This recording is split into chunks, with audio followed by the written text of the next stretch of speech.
ये प्रोसेस है क्या? हाई कोर्ट जजों का अपॉइंटमेंट कैसे होता है? हाई कोर्ट जजों का अपॉइंटमेंट जो हाई कोर्ट लेवल पर देश के हर एक हाई कोर्ट में एक कोलेजियम सिस्टम बना हुआ है, एक बना हुआ है सुप्रीम कोर्ट के लेवल पर। तो हाई कोर्ट जजों के अपॉइंटमेंट के लिए 3 जजेस का कोलेजियम होता है, जो सुप्रीम कोर्ट में भी है और हाई कोर्ट में भी है। 3 जजेस के कोलेजियम में chief justice of India supreme court में, chief justice of high courts में और 2 अदर जजेस होते हैं। जब सुप्रीम कोर्ट के जजों की भर्ती होनी होती है तो 5 जजों का कोलेजियम होता है सुप्रीम कोर्ट में। ये SC, ST and OBC communities. हमारी रिक्वेस्ट ये है कि सरकार से कि अगर आप ये चाहते हैं कि जजेस अपॉइंट हों, आपका कहना है, हमारा कहना नहीं है, हमें तो थोड़ा डाउट है, लेकिन अगर आप चाहते हैं कि जजेस SC, ST, OBC का अपॉइंट हों, तो आप जिनको चाहते हैं कोलेजियम भेजता है, अपॉइंट नहीं करते, 5-5 साल से पेंडिंग चल पड़ रहे हैं प्रपोजल। अभी तक सुप्रीम कोर्ट के कोलेजियम 2-2, 3-3 बार भेज चुका है, वापस कर देते हैं, फिर भेज देते हैं वापस, उसके बावजूद भी सरकार अपॉइंट नहीं कर रही। इसका मतलब क्या है कि लास्ट से सरकार के पास में है जजों के अपॉइंटमेंट के लिए, बावजूद इसके कि सिस्टम हमारे देश में कोलेजियम सिस्टम लागू है। इसके बाद संवैधानिक प्रोविजंस हैं बहुत सारे, जिसका इम्प्लीमेंटेशन की प्रॉब्लम है देश में। आज की प्रेस कॉन्फ्रेंस सिर्फ और सिर्फ हम आपको बताते चलें कि उच्च न्यायपालिका, जिसमें हम कॉन्स्टिट्यूशनल कोर्ट्स भी बोलते हैं उनको, जो कि high courts and supreme court के जजों के अपॉइंटमेंट में SC, ST, OBC ये जो कम्युनिटीज़ है उसकी हिस्सेदारी को लेकर के है। दिल्ली हाई कोर्ट में एक जज साहब अपॉइंट किए गए थे, जिनका नाम मैं लेता हूँ, मिस्टर जस्टिस सुरेश कैथ। वो जस्टिस कैथ साहब जो है वो SC कम्युनिटी से थे। उसी समय एक जज साहब और अपॉइंट किए गए थे, वो पंजाब और हरियाणा हाई कोर्ट में किए गए थे। उनकी पार्टी दी गई थी, उसमें मैं शामिल था 2008 में। 2008 से लेकर के हम 2025 में आ गए, तो ये 17 साल करीब होती हैं। दिल्ली हाई कोर्ट में 17 सालों में बार से बार मतलब वकीलों से, वो वकीलों से अपॉइंट किए गए थे, कोई भी जज आज तक अपॉइंट नहीं हुआ।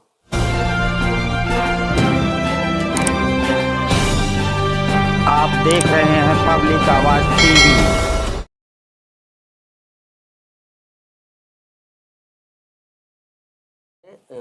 आज पहले तो सभी को मेरी तरफ से जय भीम और नमस्कार। आज वैलेंटाइन डे भी है, इसकी भी आप सभी को शुभकामनाएं बधाई।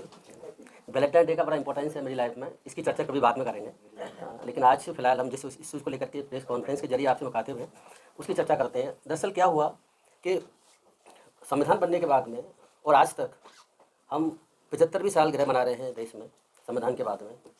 संवैधानिक प्रोविजंस हैं बहुत सारे, जिसका इम्प्लीमेंटेशन की प्रॉब्लम है देश में।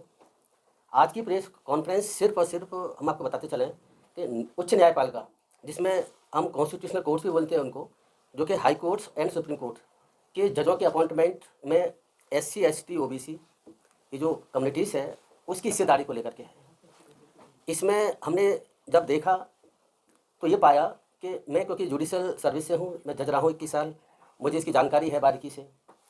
2008 में मैं आपको बताता चलूँ कि दिल्ली हाई कोर्ट में एक जज साहब अपॉइंट किए गए थे, जिनका नाम मैं लेता हूँ, मिस्टर जस्टिस सुरेश कैथ। वो जस्टिस कैथ साहब जो है वो SC कम्युनिटी से थे। उसी समय एक जज साहब और अपॉइंट किए गए थे, वो पंजाब और हरियाणा हाई कोर्ट में किए गए थे। उनकी पार्टी दी गई थी, उसमें मैं शामिल था 2008 में। 2008 से लेकर के हम 2025 में आ गए, तो ये 17 साल करीब होती हैं। दिल्ली हाई कोर्ट में 17 सालों में बार से बार मतलब वकीलों से, वो वकीलों से अपॉइंट किए गए थे, कोई भी जज आज तक अपॉइंट नहीं हुआ। मतलब 17 ईयर्स में SC, ST कम्युनिटी से, बार से, वकीलों में से कोई भी जज आज तक अपॉइंट नहीं किया जस्टिस कैथ साहब के बाद में। जस्टिस कैथ साहब आज के समय आपको शायद पता होगा, वो मध्य प्रदेश हाई कोर्ट के चीफ जस्टिस हैं और उनका रिटायरमेंट नज़दीक है। इस 17 साल तक आप देखिए कि कोई भी सुटेबल जज इनको नहीं मिलता, ना SC से मिलता है ना ST से मिलता है। आपको ये पता होगा कि कोलेजियम सिस्टम 1993 से चल रहा है देश में, और 1993 से पहले सिस्टम कोलेजियम नहीं था।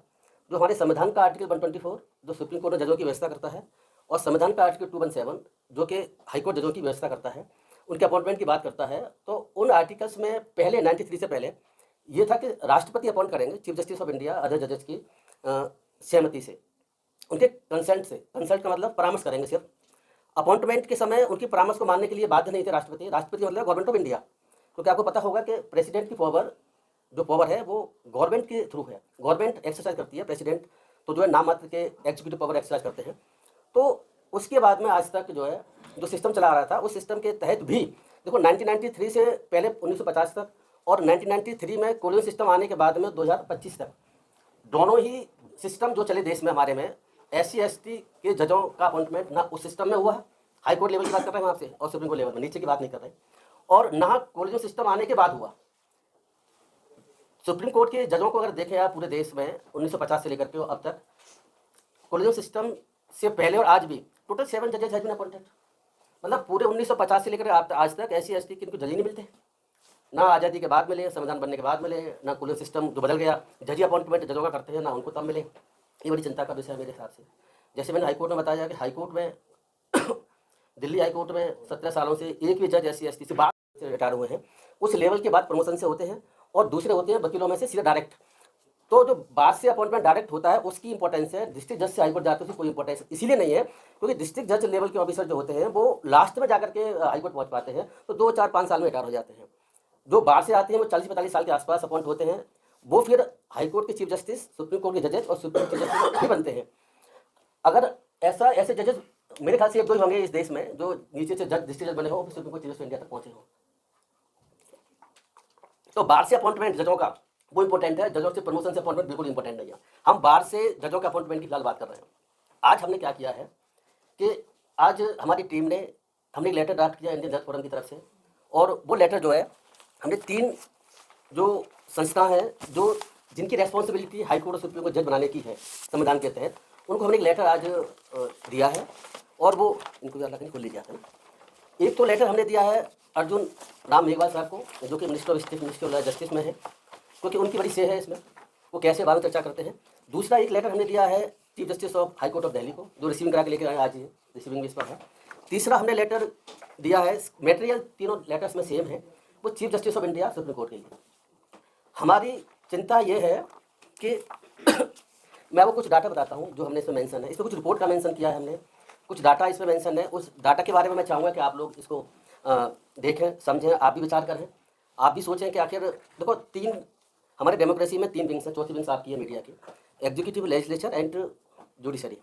तो पार्लियामेंट में या विधानसभाओं में, पार्लियामेंट और लोकसभा में, और स्टेट लेजिस्लेचर में विधानसभाओं में और लोकसभाओं में रिजर्वेशन व्यवस्था है, और MLA MP 100% जो रिजर्वेशन पूरा होता है, वो आपको सब पता है। इसी तरीके से एग्जीक्यूटिव में रिजर्वेशन की व्यवस्था अप टू IAS तक है, जजों तक कहाँ तक है वो बताएंगे अभी। तो 84 से लेकर के IAS तक जजों रिजर्वेशन की व्यवस्था देश में अभी चल रही है, और उसमें मेरी जानकारी में ये है कि IAS के लेवल पर भी सारी वैकेंसी फुल होती हैं, बीच कुछ लेवलों को छोड़ करके जहाँ पर मिनिमम मार्क्स का कंसेप्ट है। आज हम इस बात नहीं करना चाहते, बात सिर्फ हमारे जजों के अपॉइंटमेंट को लेकर के। तो एग्जीक्यूटिव में भी रिजर्वेशन की व्यवस्था है, और लेजिस्लेचर में रिजर्वेशन की व्यवस्था है, MA और नगर पंचायतों में और ग्राम प्रधान के सिस्टम में भी वहाँ भी रिजर्वेशन की व्यवस्था है। जहाँ तक जुडिशरी का सवाल है, तो जुडिशरी में 4 स्टेज पर जजेस अपॉइंट होते हैं। सबसे पहली स्टेज होती है सिविल जज जूनियर डिवीजन बोलते हैं, या सिविल जज या जुडिशल मजिस्ट्रेट। पहले इनको मेट्रोपोलिटन मजिस्ट्रेट दिल्ली में बोला जाता था, अब वो खत्म सिस्टम हो गया BNSS आने के बाद में। तो ये जो सिस्टम है, सबसे पहला रंग है जुडिशरी का, वो सिविल जज जूनियर डिवीजन का है, या जुडिशल मजिस्ट्रेट फर्स्ट क्लास बोलते हैं। उसके बाद उनका प्रमोशन होता है, वो होता है डिस्ट्रिक्ट जज लेवल पर। डिस्ट्रिक्ट जज लेवल पर भी रिजर्वेशन की व्यवस्था है, जो व्यवस्था चल रही है हमारे देश में वो डिस्ट्रिक्ट लेवल पर रिजर्वेशन की व्यवस्था है। डिस्ट्रिक्ट जज लेवल के बाद प्रमोशन अगर डिस्ट्रिक्ट जज का होता है हाईकोर्ट के लिए, तो वहाँ रिजर्वेशन की कोई व्यवस्था नहीं है। बाद में से अपॉइंट होते हैं डायरेक्ट, उसमें रिजर्वेशन की कोई व्यवस्था नहीं है। आप ये भी नोट कर लें, इस बात को ध्यान रखें कि जजों में से जो डिस्ट्रिक्ट जज लेवल से जो जजेस अपॉइंट होते हैं हाई कोर्ट के लिए, उनका परसेंटेज नियम के अकॉर्डिंगली शायद 27% के आसपास होता है। 70% के आसपास जजेस अपॉइंट होते हैं सिस्टम में, वो अपॉइंट होते हैं बाहर से वकीलों में से। तो वकीलों से अपॉइंटमेंट जजों को वो इंपॉर्टेंट आस्पेक्ट है, हम उसी को लेकर के आज चर्चा करना चाहते हैं आपसे। अब मैं आपको जैसे बताया 2008 के बाद दिल्ली में कोई जज बाहर से अपॉइंट नहीं हुआ, सुल कासुल ट्राइब से। देखो एक डाटा है, ये जो 2023 पहले क्या था कि 2017 तक 2017 तक हमारी जो लॉ मिनिस्ट्री है देश की, वो कितने जजेस हाई कोर्ट में और सुप्रीम कोर्ट में SC और ST OBC कम्युनिटी से आ रहे हैं, कोई डाटा मेंटेन नहीं करती थी। कोई रिजर्वेशन था ही नहीं, उनके फॉर्म में लिखा ही नहीं जाता कि SC का ST का OBC का पता क्या चलेगा, वो अलग बात है, इनफॉर्मली कोई जान ले।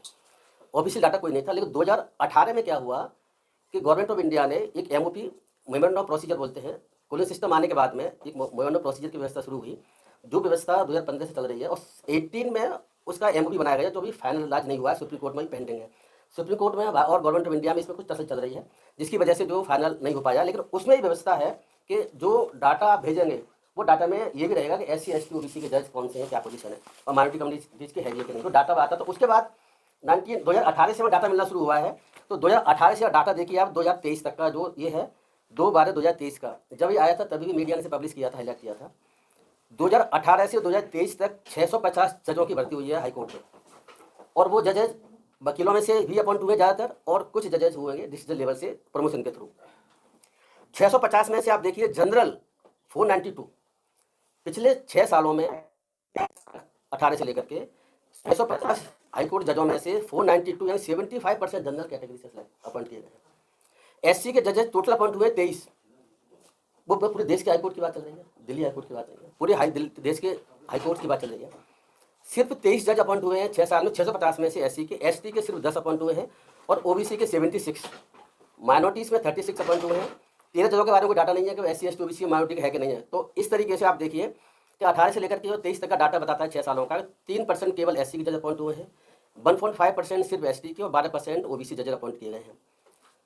650 जजों में से 492 75% belong to the general category. ये डाटा हमें 18 से 23 के बीच में है। और थोड़ा पीछे चले जाते हैं। पीछे के बारे में एक करिया मुंडा रिपोर्ट आई थी पहले 2000 में। उस रिपोर्ट के अकॉर्डिंग को डाटा हमारे पास अवेलेबल है। वो डाटा ये बताता है कि 1993, अब हम 18 से 23 नहीं, हम पीछे चले जाते हैं। 1993 out of the 18 high courts, जब 18 हाई कोर्ट्स में से 12 high court did not have a single जज बिलोंगिंग टू द SC। मतलब ये स्थिति आज नहीं है, ये स्थिति पहले चली आ रही है कि 1993 में भी 18 हाई कोर्ट में से 12 हाई कोर्ट में एक भी जज उस समय SC का नहीं था, और 14 हाई कोर्ट वर विदाउट एनी ST जज, और 14 हाई कोर्टों में तब कोई भी ST का जज नहीं था। Further the report also explain that as on 1/5/1998 में, यानी 3 साल के बाद में, ओनली 15 जजेस belong to SC and 5 to SC out of the total strength of the 481 high court जजेस। तो in the case of a supreme court which should have been a role model for the high court, it is a big zero. उस समय 1993 में, 98 में supreme court में उस वक्त कोई जज नहीं था। ये करिया मुंडा रिपोर्ट 2000 है, उसके तहत में डाटा है, उसको मैं आपको बताने की कोशिश कर रहा हूँ। अब हम 2011 में आ जाते हैं। 2011 में देयर आर ओनली 24 जजेस belonging to SC and ST against a total of 850 जजेस in all 21 high court, but 14 out of 21 high court do not have a single SC ST जजेस। मतलब 850 जजों में से 21 हाई कोर्ट के 850 जजों में से SC ST के सिर्फ 24 जज थे, और 21 हाई कोर्टों में SC ST का कोई भी जज नहीं था। नहीं sorry, but 14 out of 21 high court, 14 high कोर्टों में उस वक्त भी SC ST का कोई भी जज नहीं था। तो ये जो पोजीशन है, उसके बाद उसके बाद क्या है कि 1950 से लेकर अब तक 7 जजेस जैसे अपॉइंट किए सुप्रीम कोर्ट में। आज के समय अभी पिछले 2-3 सालों में मैं आपको बताता चलूँ कि पहले, उससे पहले 1950 से लेकर के अब तक जो जजेस सुप्रीम कोर्ट में अपॉइंट किए गए, सिर्फ 4 जजेस अपॉइंट किए गए थे। लेकिन अब पिछले 2-3 सालों में 3 जज और अपॉइंट किए गए हैं SC कम्युनिटी से। उसमें से जस्टिस BR गवई साहब भी हैं, जस्टिस CT रवि कुमार जी हैं, और जस्टिस पराले साहब हैं। तो ये जस्टिस गवई साहब अगले मई में CJ बनने वाले हैं, जस्टिस संजीव खन्ना साहब रिटायरमेंट के बाद में।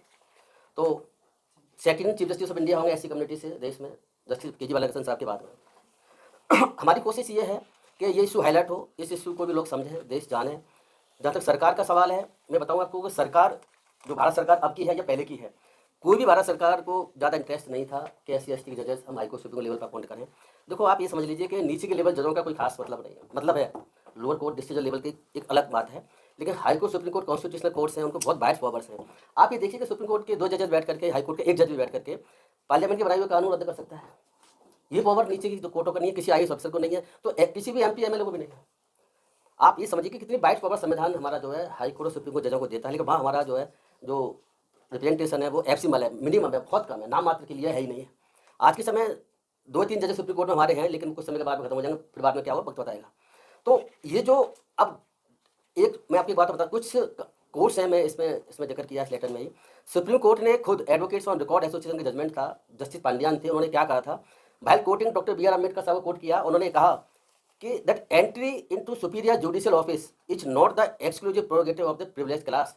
वो कह रहे हैं कि प्रिविलेज क्लास है जो जनरल कैटेगरी है, उसी का प्रोगेटिव नहीं है कि सिर्फ वही जज हाईकोर्ट सुप्रीम कोर्ट के बने, ना तो इनहेरिटेबल है, ना नॉट मैटर ऑफ पैट्रोनेज। इसी तरीके से जस्टिस MM वेंकट चलिया साहब पहले रहे हैं। आपको पता होगा national commission to review the working of the constitution पहले BJP गवर्नमेंट थी 2000 में, तब बनाया गया था जब अटल बिहारी वाजपेयी जी की सरकार थी। वो अलग बात है कि वो क्या हुआ उसमें, लेकिन जस्टिस MM वेंकट चलिया उन्होंने ये कहा था उस वक्त कि over 50 years of the progress of education However, TIDE has certainly produced adequate number of persons of SC, ST and OBC in every state who possesses the required qualification, having necessary integrity, character, acumen required for judges of Supreme Court and High Court for appointment as judge of the superior judiciary। कहने का मतलब ये है कि वो commission ये कहता है कि ऐसा नहीं है कि SC, ST के जजेस उस स्टैंडर्ड के देश में अवेलेबल ही नहीं है जिनको अपॉइंट किया जा सके। क्योंकि अपॉइंट क्यों नहीं हो रहे भाई? जजेस जो काबिल नहीं है, एडवोकेट्स काबिल नहीं है, या डिसीजन लेवल की ऑफिस जजेस जो काबिल नहीं, इसीलिए अपॉइंट नहीं हो रही। तो वो अपॉइंटमेंट के संबंध में भी खुद कमीशन की रिपोर्ट, सुप्रीम कोर्ट की जजमेंट्स ये कहते हैं कि बड़े काबिल हो चुके हैं सारे। ऐसा नहीं है कि काबिलियत नहीं है SC, ST OBC के लोगों में, काबिलियत है। ये हम नहीं कह रहे, हम तो कह रहे वैसा, लेकिन कमीशन भी कह रहा है, सुप्रीम कोर्ट के जजेस भी कह रहे हैं, जजमेंटों में इसका जिक्र आ रहा है। तो फिर दिक्कत कहाँ आ रही है? सवाल ये दिक्कत कहाँ है? फिर अगर काबिलियत है वो अपॉइंट हो सकते हैं, ऐसा भी नहीं है कोई काबिलियत नहीं है, तो फिर प्रॉब्लम कहाँ है? अब ये जो प्रॉब्लम है, क्योंकि देखो मैं फिर कहता चलूँ, सवाल ये नहीं है कि आज के समय, सवाल ये है कि हमेशा 50 से लेकर अब तक ये सिस्टम चल रहा है, बरकरार जाए। सरकार किसी की भी आ जाए, चाहे कांग्रेस की आ जाए, चाहे वीपी सिंह जी की आ जाए, चाहे ये मोदी जी चल रहे हैं, चाहे और किसी की भी आ जाए, लेकिन ये सिस्टम जो है जजों के अपॉइंटमेंट का हाईकोर्ट सुप्रीम कोर्ट में, उसकी स्थिति जस की तस है। उसकी स्थिति में कोई खास अंतर नहीं है। ये बड़ी चिंता का विषय है। तो हमारी चिंता इसीलिए है कि भाई हमें भी रिप्रेजेंटेशन मिले इसमें। तो हमने ये लेटर भेजे हैं और लेटर से हमने रिक्वेस्ट करी है कि आप हमारी इस चिंता को समझें और इसको सीरियसली लें। ये सिर्फ लेटर वाइज तक शामिल नहीं है, इससे आगे भी बढ़ेंगे हम लोग। सिर्फ ये नहीं है कि लेटर भेज दिया, लेटर से आगे भी होगा। हमने तो उसमें ये लिखा हुआ है, आपको बताते लास्ट में। बाबा साहब ने एक बात कही थी, ये बात आप सब जानते हैं, हम उसको इसमें हमने कोट कर रखी है। और उसके अलावा हमने उसको अपने तरीके से थोड़ा चेंज करके और जजों के अपॉइंटमेंट से रिलेटेड बात को उसमें ऐड करने की कोशिश करी है। तो वो आप इसको पेज नंबर 18 में आप देखेंगे, आप देख लीजिए इसको। मैं ज़्यादा टाइम देना नहीं चाहता इस संबंध में। है जी, करें पूरा पढ़ते।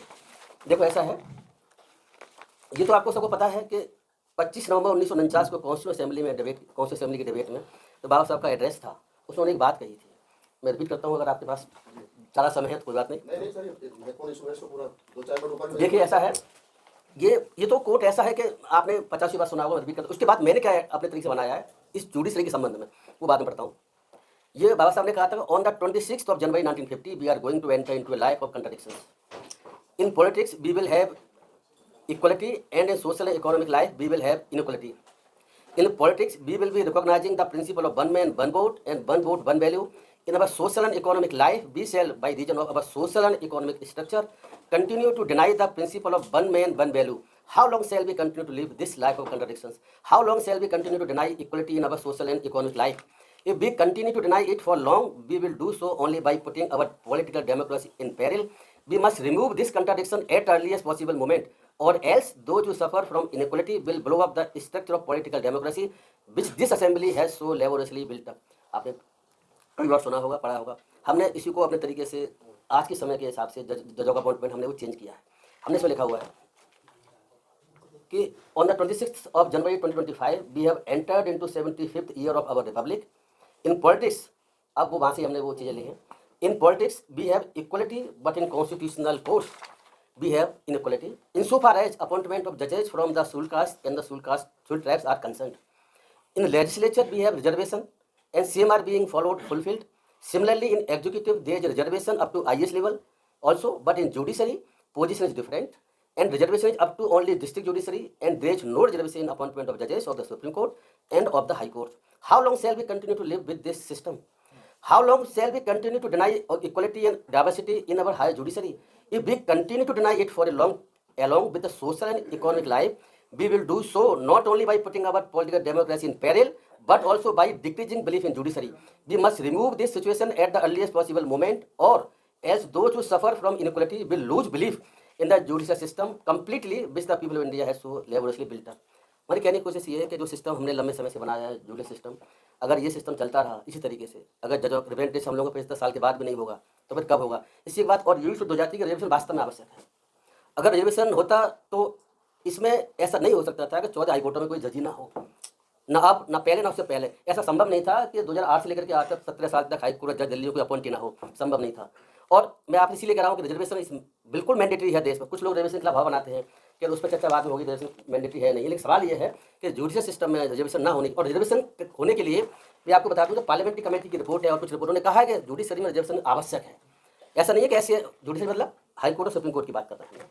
तो एक रिपोर्ट और बताता चला आपको, फिर मैं आपकी बात खत्म करूँगा कि 133rd report of department related parliamentary standing committee on personal public grievance law and justice on the subject judicial process and their reforms. इस कमेटी की रिपोर्ट जो है वो राज्यसभा और लोकसभा के पटल पर रखी गई 7 अगस्त 2023 को। इसमें the representation of marginalised section of the society women and minorities in higher judiciary abysmal low as the collegium is responsible for making recommendations for appointment to the higher judiciary, the onus is on them to ensure adequate representation for those sections of society। कहने का मतलब ये है collegium system 1993 के बाद जजों की भर्ती कर रहा है, सुप्रीम कोर्ट वही रेस्पॉन्सिबल है, गवर्नमेंट नॉट रेस्पॉन्सिबल। तो उनसे कहा गया है कि वो उसमें भर्ती करने में ध्यान रखें। एक वहाँ पर एक मेंबर हैं जिनका नाम है Shri P Wilson, parliament committee के मेंबर, उन्होंने अपनी बात रखी है इसमें, वो हमने कोट करी है। इसके अलावा डाइवर्सिटी डेफिसिट की बात करिए, डाइवर्सिटी डेफिसिट है जुडिशरी में, डाइवर्सिटी है ही नहीं, कमी है डाइवर्सिटी की। और the representation SC ST OBC का in the higher judiciary is far below the desired level, तो लेवल की आवश्यकता है उससे बहुत कम है। एक उन्होंने ये भी कहा कि अगर डाइवर्सिटी ना हो, जजेस जो high court supreme court level पर अगर SC ST OBC की या माइनॉरिटीज के वुमेन्स ना हो, तो उनकी जो समस्या है, जो केसेस इस तरह के आते हैं, उन केसेस को समझने में जो जनरल के जजेस हैं वो कम्पिटेंट नहीं है, वो उस बात को समझ नहीं सकते, जान नहीं सकते, बहुत सी चीज़ तरह की हुआ करती हैं। इसमें इसका कमेटी की रिपोर्ट में जिक्र है, तो 2023 में पार्लियामेंट के पटल पर रखी गई थी। ये पार्लियामेंट्री कमेटी की रिपोर्ट की बात कर रहे हैं आपसे। और इसमें आगे हमने ये कहा है, देखो क्योंकि सरकार कह रही है बार बार, हम कई रिपोर्ट सरकार की देखें, अजय मेघवाल साहब ने पार्लियामेंट में ये बात कही है, भाई हम क्या करें, हम तो वो भेज रहे हैं, हम तो बार बार अपना रिक्वेस्ट भेजते हैं हाई कोर्ट के चीफ जस्टिस को। अच्छा, आपको ये बताते हैं कि ये प्रोसेस है क्या, हाई कोर्ट जजों का अपॉइंटमेंट कैसे होता है। हाई कोर्ट जजों का अपॉइंटमेंट जो हाई कोर्ट लेवल पर, देश के हर एक हाई कोर्ट में एक कोलेजियम सिस्टम बना हुआ है, एक बना हुआ है सुप्रीम कोर्ट के लेवल पर। तो हाई कोर्ट जजों के अपॉइंटमेंट के लिए 3 जजेस का कोलेजियम होता है, जो सुप्रीम कोर्ट में भी है और हाई कोर्ट में भी है। 3 जजेस के कोलेजियम में chief justice of India supreme court में, chief justice of high court में, और 2 अदर जजेस होते हैं। जब सुप्रीम कोर्ट के जजों की भर्ती होनी होती है तो 5 जजों का कोलेजियम होता है सुप्रीम कोर्ट में, ये अंतर है थोड़ा सा। तो प्रोसेस कैसे इनिशिएट होती है, शुरुआत कहाँ से होती है जज लाने के लिए? शुरुआत होती है जो हाई कोर्ट का कोलेजियम है 3 जजेस का, वो नाम लेता है, कहाँ से लेता है, वैसे लेता है। मतलब अपने हाई कोर्ट में कोई है, कोई पेश हो रहा है, वकील अपने रिश्तेदार हैं, कोई जजों की कोई भाई भतीजा बात चल रहा है, वो चल रहा है, उसके जज का नाम लिया और रिकमेंड कर दिया, और रिकमेंड करने के बाद वो कोलेजियम लेता है। और इसके अलावा मैं आपको बता चलूँ कि सरकार भी नाम भेजती है। ये बात गलत है, देश में चल रही है कि सिर्फ सिस्टम, खुले सिस्टम के तहत जज अपॉइंट कर, बात ठीक है कि इनिशिएशन प्रोसेस जो है वो जनरली हाई कोर्ट का कोलेजियम करता है, वो नाम लेता है, नाम पिक करता है, लेकर के फिर वो भेजता है गवर्नर के पास में। इसी तरह गवर्नर को भी, शहरी सरकार को भी ये राइट है कि वो भी नाम अपना रिकमेंड कर सके, अब अलग से जिसे बनाना चाहे वो फिर नाम जो भी आते हैं राज्यपाल के थ्रू, हाई कोर्ट से जाते हैं राज्यपाल गवर्नमेंट के पास में, गवर्नमेंट की अपनी इसमें रिपोर्ट लगती है। वो रिपोर्ट लगने के बाद में फिर वो लॉ मिनिस्ट्री को, भारत सरकार को भेजा जाता है, वो रिपोर्ट लगने के बाद में रिकमेंडेशन और सुप्रीम कोर्ट कोलेजियम को भेजी जाती है। भारत सरकार की लॉ मिनिस्ट्री जो होती है वो उसमें IB और उसकी रिपोर्ट कलेक्ट करती है उस जजों के संबंध में, जज का कैसा है, कंडक्ट कैसा है, करेक्टर कैसा है, कोई क्राइम तो नहीं करता है, बहुत सी चीज़ें हो सकती हैं। तो उसके बाद फिर वो अपनी रिपोर्ट भेजती है सुप्रीम कोर्ट के कोलेजियम को। सुप्रीम कोर्ट का कोलेजियम फाइनली उनको एक्सेप्ट या रिजेक्ट करके जो भी करना चाहे उसकी डिस्क्रिप्शन है, कुछ भी कर सकता है, नाम वापस भेज सकता है, उसमें कुछ छांट सकता है, कुछ को रिजेक्ट कर सकता है, जो उसकी मर्जी है वो अपने करते हैं। फिर वो भेजते हैं राष्ट्रपति के पास में, और फिर राष्ट्रपति जी यानी कि भारत सरकार चाहे तो अपॉइंट करती है, चाहे तो अपॉइंट नहीं करती। ये बड़ी इंपॉर्टेंट बात है। मतलब लास्ट पावर जो है हमारे पास किसके पास में है, राष्ट्रपति के पास। उसके बावजूद भी शुरुआत भले ही हाईकोर्ट कोलेजियम करेगा, लेकिन लास्ट में जब तक राष्ट्रपति बोलने लगा देंगे अपॉइंट जज हो ही नहीं सकता। अब देखा होगा चंद्र साहब थे, उससे पहले भी थे, अभी भी खींचताश आपने अखबारों में पढ़ी होगी, वो थी क्या, उसी में थी। हाई सुप्रीम कोर्ट के कोलेजियम ने नाम रिकमेंड किए, बहुत सारे नाम रिकमेंड आज तक सेफ्टी नहीं, 5 साल हो चुके हैं। तो अगर गवर्नमेंट ऑफ इंडिया ना चाहे तो कोई जज अपॉइंट हो ही नहीं सकता, बावजूद इसके कि कोलेजियम सिस्टम देश में लागू है।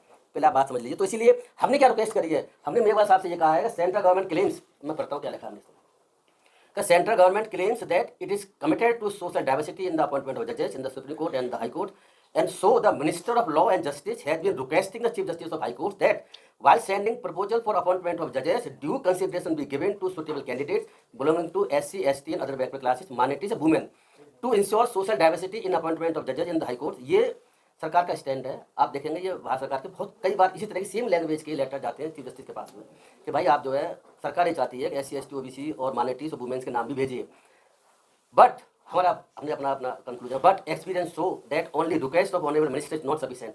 हमारा मानना है कि रिक्वेस्ट करने कुछ नहीं होगा, आप रिक्वेस्ट कर रहे हैं, करते रहिए, अपन कहाँ हो रहे हैं, but experience shows that only request of honourable minister is not sufficient to appoint the जजेस from minority communities in such higher courts, and therefore हमारी रिक्वेस्ट है मेरे पास से गवर्नमेंट से, therefore government should take concrete steps for the same। In our view, no proposal for the appointment of judges for these courts should be declared by the government unless proposal of appointment of judges by the Supreme Court Collegium and High Court Collegium do not have adequate number of the SC, ST and OBC communities। हमारी request ये है कि सरकार से कि अगर आप ये चाहते हैं कि जजेज अपॉइंट हों, आपका कहना है, हमारा कहना नहीं है, हमें तो थोड़ा डाउट है, लेकिन अगर आप चाहते हैं कि जजेज SC ST OBC का अपॉइंट हों, तो आप जिनको चाहते हैं कॉलेजों भेजता है अपॉइंट नहीं करते, 5-5 साल से पेंडिंग चले पड़ रहे हैं प्रपोजल अभी तक। सुप्रीम कोर्ट के कॉलेजों 2-2 3-3 बार भेज चुका है, वापस कर देते हैं, फिर भेज देते हैं वापस, उसके बावजूद भी सरकार अपॉइंट नहीं कर रही। इसका मतलब क्या है कि लास्ट से सरकार के पास में है जजों के अपॉइंटमेंट के लिए, बावजूद इसके ये सिस्टम हमारे देश में कॉलेजियम सिस्टम लागू है, इसके बावजूद भी। तो हमारी रिक्वेस्ट इतनी सी है भारत सरकार से कि अगर कोई प्रपोजल सुप्रीम कोर्ट कॉलेजियम आपको भेजता है तो आप उसको तब तक क्लियर ना करें जब तक उसमें SC ST OBC के भी जज रिकमेंड ना किए गए हों पर्याप्त मात्रा में। रिजर्वेशन नहीं, इसका मतलब ये नहीं है कि आप कुछ अपॉइंट ही नहीं करेंगे। तो हमारे संवैधानिक व्यवस्था का मेरे ख्याल से ये दुरुपयोग चल रहा है। तो ये हमने लेटर 3 जगह भेजे, जैसे आपको बताया, अदर हाई कोर्ट्स में भी हम परस्यू करेंगे और यहाँ तो रुकेंगे नहीं, आगे भी बढ़ेंगे। क्या करेंगे वो आगे। लास्ट में एक सवाल लेते हैं, काफी लंबी पीसी भी हो रही है। सवाल यह है कि क्या आपको नहीं लगता है कि आपके नेतृत्व में प्रतिनिधिमंडल अर्जुन राम मेघवाल जो हमारे लॉ मिनिस्टर है उनसे जाकर के हाँ बिल्कुल, ऐसा है, आप बिल्कुल ठीक कहा है। इसकी आगे से प्लान अभी हमने लेटर भिजवाया, हमने डिमांड करी है। डिमांड करने के बाद उसको फॉलो करने के लिए हम उनसे मिलेंगे और चीफ जस्टिस ऑफ इंडिया से भी टाइम लेने की कोशिश करेंगे और chief justice of high court से भी टाइम लेने की कोशिश करेंगे। उसके बाद फिर हमारी रिक्वेस्ट मानते हैं, क्या कहते हैं, अगला हम कोर्ट ऑफ एक्शन डिसाइड करेंगे।